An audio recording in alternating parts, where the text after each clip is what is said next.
Hi there folks, this is going to be a short little lesson then on Dance the Night Away by the Mavericks. And I think for beginners this is quite a nice song to do because it's just 2 chords with one strumming pattern that you can do the whole way through the song. Okay, it really is that simple. The chords you're going to need are E and B7. Okay. Now initially B7 might be a little bit awkward, so you might need to put a bit of time into practicing that one. But if you've got that one ready to go, then this is a great song for you. And I'll talk just a little bit about how you can get the most out of the chord change in this one as well, okay? How you can make it as easy as possible for yourself. So it's E and B7, and all you do is this all the way through.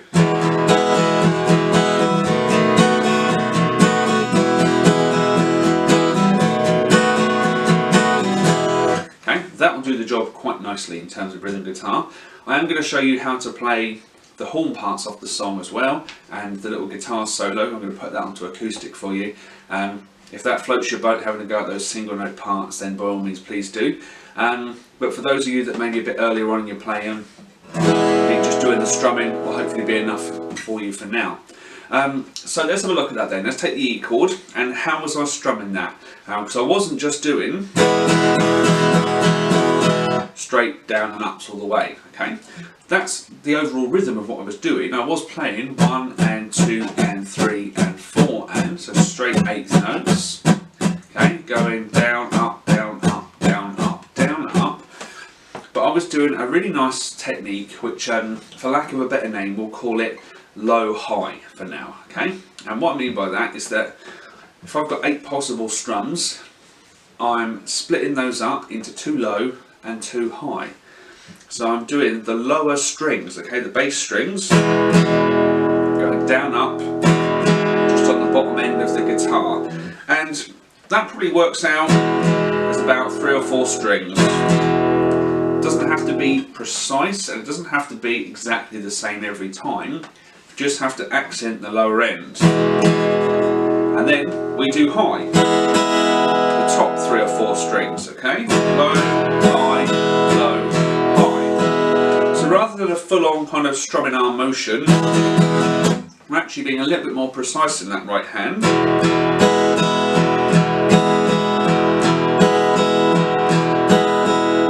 And just by doing that, suddenly our strumming gets a new lease of life. It's not a real kind of boring, ploddy,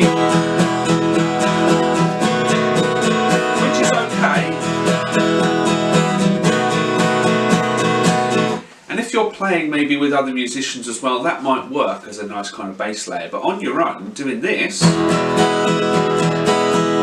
it's got a lot more motion and a lot more interest to it. Now, it's almost like we've got a bass player along with us for the ride, and we've got a bit of low and a bit of high going on. Feels like there's a lot more rhythm there, and something that is just flat 8th notes. So here it is again on the E chord. Down, up on the thick strings, down, up on the high strings. On the E, that's nice and easy because you don't have to worry about missing any strings. Just play the whole lot. Okay? When you go to B7, you'll need to watch out for the E string. And you can do this in 2 ways. You can firstly be really super careful with how you're strumming, which is not the best way of going about it actually. The best way of doing it would be to try and set up your B7 in a way that gets the E string muted. So I would try and have maybe my thumb touching the side of that E string. Okay, it's not pushing down anything, just bumping into the side of it. Now I can strum as freely as I like, and you don't get that E string. If your B7 sounds like that, okay, do something about it because that's awful. Rubbish. Okay, so we have to mute that E string. So you can let the thumb bump into the side of it, or it's also possible to have your first finger bump into the underside of it. That can be a little bit harder to negotiate depending on your finger size. If you've got big chunky fingers, you might find that actually happens naturally, okay, but that's great. You might find that coming in and out of that chord from E, shifting that second finger around is not really that desirable, so maybe just nudging the thumb up into that E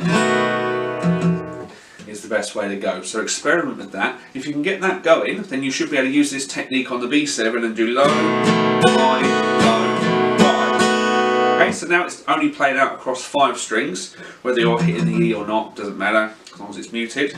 So I'd be aiming for maybe the A, D and G strings, 3 strings worth, for my bass, for the bottom end, the low, then maybe the top 3 for the high part. And again, it doesn't have to be the same amount of strings each time, just want to get that division in your strumming of the low and the high, so you end up with this sort of sound.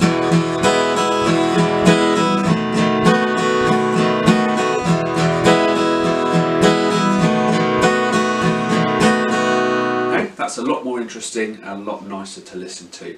So spend some time with that one and try and get in the swing of that low high strumming. Okay, I said I'd just talk a little bit about the E and the B7 change. Now when you see me do that, what you should see is this second finger, it's not going anywhere, that's actually in the same spot both chords. So I would try and move from E to B7 without moving that second finger.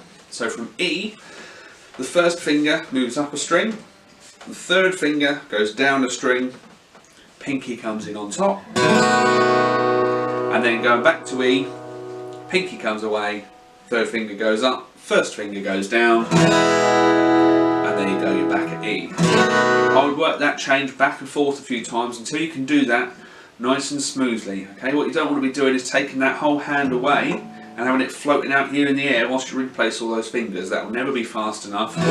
It is okay to kind of lift and drop back down again, as long as it's quick and it's precise and the fingers aren't dawdling out in the air. If they just come up a little way to allow you to swing round, that's fine. But I really like this anchoring method, and often you'll find if you do an anchor, it's a bit easier to move the other fingers around. So try experimenting with that one.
Now on to the lead parts then. So I've transcribed for you the intro kind of horn part that you hear. There's a little kind of trumpety solo in the middle as well, and then there's a guitar solo. So there's some really nice little kind of melody parts on this. So I've transcribed those for you to have a go at. They can be a little bit fiddly initially because you're kind of moving around the fretboard a little bit. So you have to try and make sure you don't tangle yourself up in knots too much with your fingers. So let's check this intro part out then. It should sound something like this.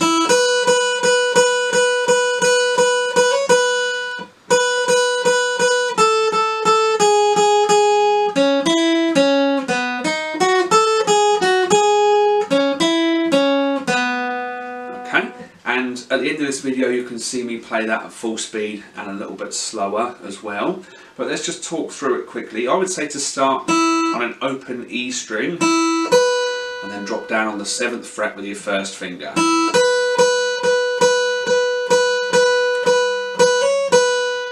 Okay, now that's being played with this kind of triplet feel, and I'm playing that all with down and up strokes. 1, 2, 3, 1, 2, 3, 1, 2, 3, and. Okay, 3 and on the end there.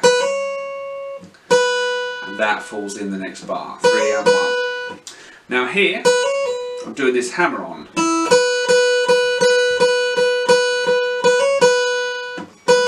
So that is playing the 7th fret with the first finger, and then we slam the 3rd finger down to fire off the 9th fret without re-picking. Okay, it's just pick once, and that next note is played by the force of hammering the finger down. Okay, you want to aim to get that finger right in behind the fret with a good bit of force. And for hammer-ons, it's not necessarily how far away you come from. You have to. It's not like you're doing that sort of circus hammer thing. Okay, we have to see how hard you can hit it by swinging it right behind your head and slamming it down. You can actually do it from a short distance as well, just by bringing the finger in faster. Okay, so it's more the speed rather than the power, but you do obviously have to have enough power that the note will sing out. You should aim to try and get it as close to the volume of the picked note as possible. So you hammer and then pick back at 7. Okay, then here I would do a quick position change, and I would drop down to either the 3rd or the little finger to play the next phrase, because we're going to start moving down.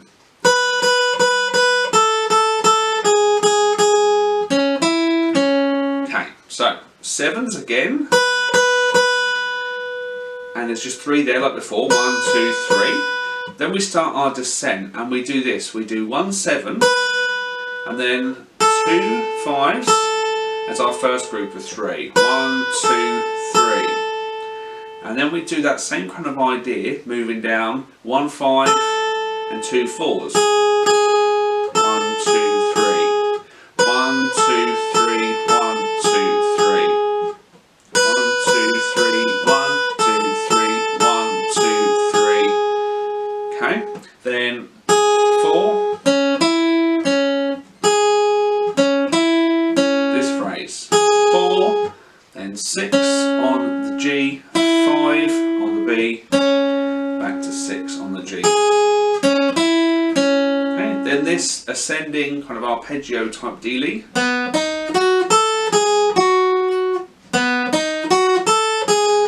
So 4 on the G, 4 on the B. I do that both with my first finger. And watch how I kind of roll that one. I don't go tip and then move the whole finger down for the tip. It's tip, and then I kind of roll it down and squash it a bit more with the pad of the finger. Then 7 on the B. Okay. 5 on the E. 4 on the E, 7 back on the B. Okay, last bit, we've got this. It's the same phrase as before. 4 on the E, 6 on the G, 5 on the B, 6 on the G. This time, just finishing when we drop to the 4. Okay, all together.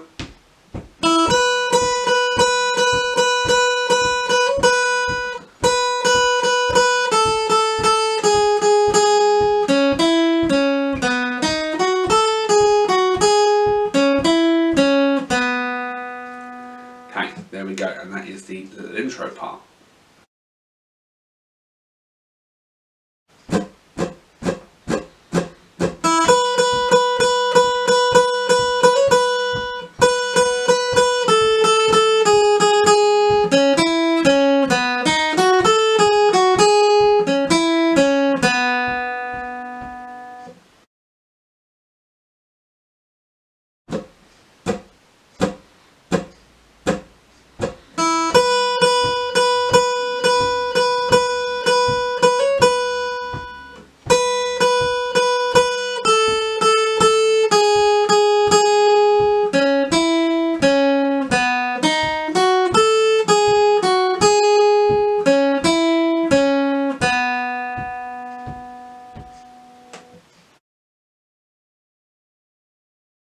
So the horn solo, or the kind of trumpet solo thing that you hear in the middle of the song, this is a little bit more fiddly, I'd say, than the intro part, because our descent pattern goes on for a lot longer with those triplet rhythms. Okay, so we start with this little phrase, which is an E arpeggio. This is really cool. We do, okay, really jolly.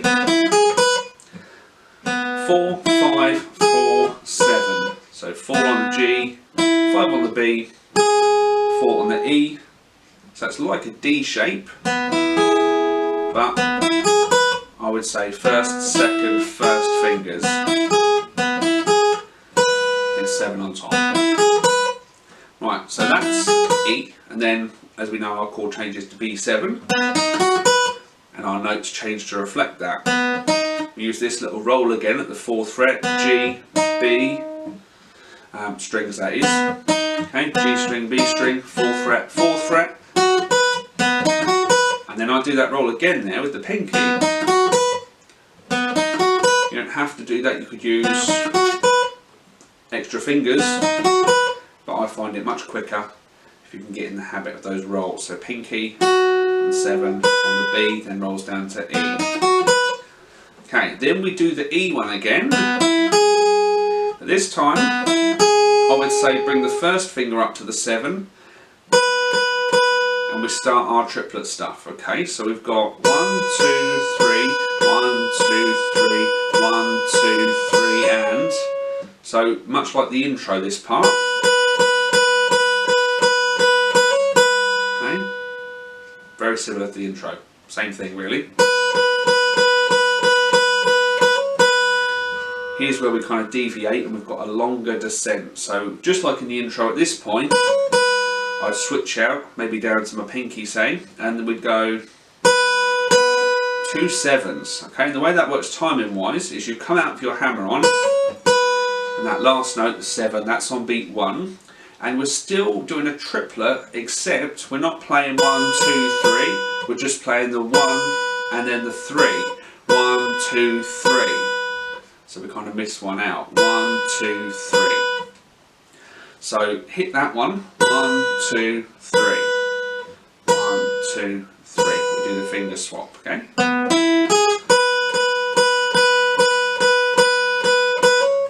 2, 3. And that note acts as a kind of little push into our descending phrase then. So we do that one on the 3. 1, 2, 3. Then we have 1, 2, 3. Again, much like the intro, we've got 1 7 here at the start of our group of 3, and 2 5s. 1, 2, 3. Next group of 3. 1, 2, 3.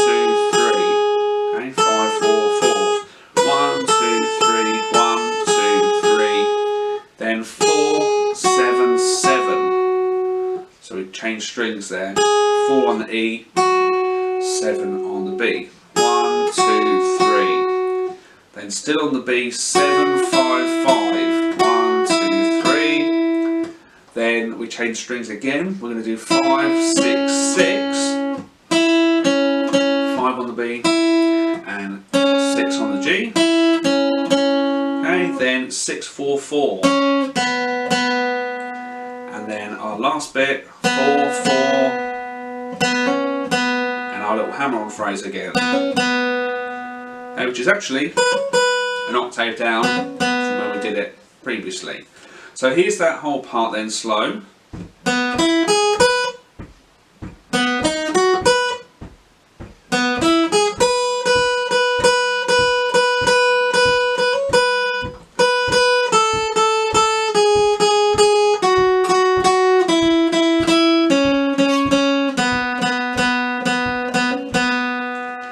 And those groups of 3 split up into like 1 note and then 2 notes really gives us this kind of off-kilter feel as we go through there. So watch out timing wise on that one. You just want to try and lock yourself into that kind of triplet feel and just keep on moving through there, okay? And hopefully you should get out to the end okay. Alright, so take it slow on that one and try and match it up with the record in terms of the rhythm and the sounds that you're hearing. Have fun.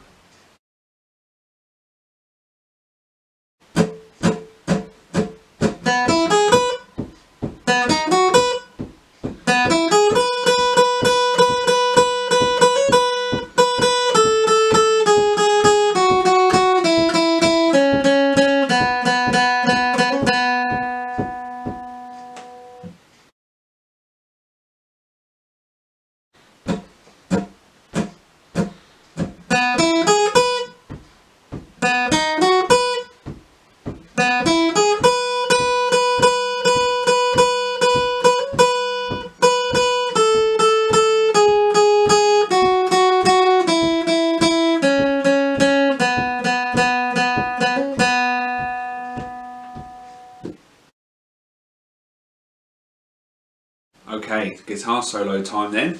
So I'll take you through this one quickly. It's only short and it's not as busy as the other parts. So we're starting off with the 2nd fret on the D. And this first note is actually played at the same time as the last note of the horn solo. So when that horn solo finishes, okay, that note and this note overlap. So if you're trying to play all the lead parts yourself, you might have to decide which note is more important, the last note of the horn solo or the first note of the guitar solo, or try and find a way to play both of them together. Either way, that's your first note, 2nd fret on the D. And this is played on electric with some whammy bar. So if you've got a whammy bar, that's great, you can try adding in some of that articulation. If not, I'm going to suggest a few slides that you can put onto these notes to just kind of spruce it up a little bit so it's not just flat notes, okay? So this first note, you could slide into that works quite nicely. 2nd on the D, down to 2nd on the A. And then slide into 4 on the D, back down to 2 on the A. 1, 2 and 3, 4. 1, 2 and 3, 4. Okay? Next phrase then, slightly longer. I would make this the next phrase. Okay, so slide into 6 on the D, down to 2, up to 4, then over to 1 on the G,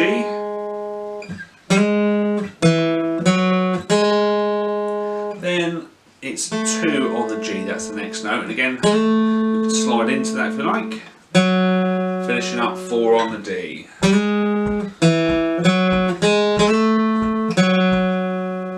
Okay, on to the next line of this then. We've got another slide into 6 and a jump down to 2 and then 4 on the A. Okay, that's it, and that 4 kind of leads into the next passage, which is this. So it's back in triplets again, like some of the earlier parts. 1, 2, 3, 1, 2, 3. And it's like this little B7, like a bluesy kind of thing. If I was in a blues, I would expect to hear that kind of thing maybe in the bass. Really cool. So that's the 2nd fret on the A, 1st fret on the D, 4th fret on the D, then 2 on the G, 1 on the G, down to 4 on the D. Okay, last bit, 2 on the D, slide up to 4 on the G, then back to the D, 2, 1, slide up to that 4 on the G. Okay, so that whole second line.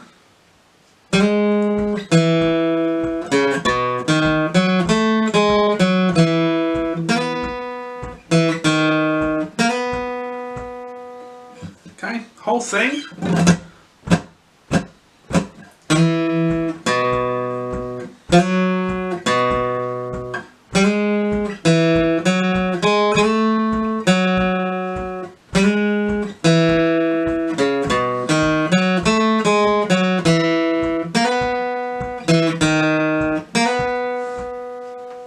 Okay, should be something like that. That'll give you a little something nice you can play on the acoustic or maybe on your electric if you've not got a whammy bar. Okay, I think that'll work quite nicely.